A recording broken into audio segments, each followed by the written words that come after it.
நண்பர்களே அனைவருக்கும் வணக்கம். மிக முக்கியமான ஒரு அறிவிப்பு அப்படின்னே சொல்லப்படுகிறது. மிக மிக முக்கியமான ஒரு தகவல் அப்படின்னே சொல்லலாம்.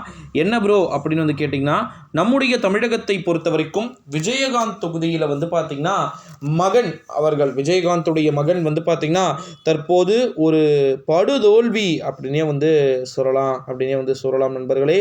இந்த ஒரு சூழ்நிலையில் தான் நிறைய மாற்றங்கள் அப்படின்றது இருக்குது அப்படின்னே சொல்லலாம் நண்பர்களே. இந்த ஒரு சூழ்நிலையில தான் மிக முக்கியமான ஒரு தகவல்கள் ஒன்று நமக்கு கிடைக்க பெற்றிருக்கிறதை நம்மளால இங்கு பார்க்க முடிகிறது அப்படின்னே சொல்லலாம் நண்பர்களே.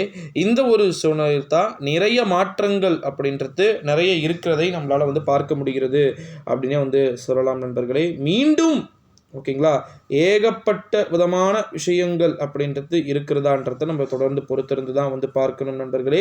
இந்த ஒரு சூழ்நிலையில தான் நிறைய மாற்றங்கள் அப்படின்றது இருப்பதாகவே தகவல்கள் வெளியாகியிருக்கிறது அப்படின்னே சொல்லலாம். விஜயகாந்துடைய தொகுதியில் நன்றாக புரிந்து கொள்ள வேண்டும். விஜயகாந்துடைய தொகுதியில் டோட்டலாகவே பார்த்திங்கன்னா ஆட்சி மாற்றம் அப்படின்றது நடக்கிறதுக்கான வாய்ப்புகளும் சாத்தியக்கூறுகளும் இருக்குதான்றத இங்கே நம்ம கம்பல்சரி பார்க்க வேண்டிய ஒரு சில சூழல்களுக்கு நம்ம தள்ளப்பட்டு இருக்கிறோம் அப்படின்னே சொல்லலாம் நண்பர்களே. இந்த ஒரு சூழ்நிலையில தான் ஒட்டு மொத்தமாக விஜயகாந்த் அப்படின்ற அவருடைய ஒட்டுமொத்த பேஸ்மெண்ட்டையுமே வச்சு அங்கே இறக்குனாங்க. ஆனால் பெருசாக அங்கே வெற்றியை பெற மாதிரி தெரியல. ஓகேங்களா, ஸோ பெருசாலாம் தோல்வி இல்லை.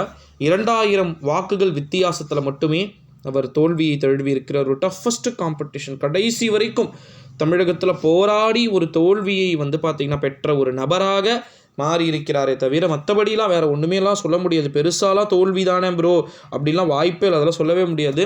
ஒரு கிளியர் கட் மெஜாரிட்டி ஓகேங்களா, விருதுநகர் தொகுதியில் ரொம்ப கிளியர் கட் மெஜாரிட்டியை பார்த்திங்கன்னா விஜயகாந்துடைய மகன் விஜய பிரபாகரன் எடுத்திருக்கிறார் அப்படின்னு சொன்னால் நிச்சயமாக அதில் மாற்று கருத்துக்கு இடம் இல்லை. நிறைய மாற்றங்கள் பார்த்திங்கன்னா இருக்குது அப்படின்னு இங்கே சொல்லப்படுகிறது அப்படின்னே சொல்லலாம். விஜயகாந்துடைய அந்த விருதுநகர் தொகுதியுடைய அந்த விஷயங்கள் எப்படிலாம் இருக்கும்ன்றது ரொம்ப மிகவும் முக்கியத்துவம் வாய்ந்ததாக பார்க்கப்படுது. ஓகேங்களா, இந்த ஒரு சூழ்நிலையில் டெஃபினெட்லி எல்லாமே சேஞ்ச் ஆகுமான்றத நம்ம கட்டாயமாக இங்கே வெயிட் பண்ணி தான் பார்க்கணும் நண்பர்களே.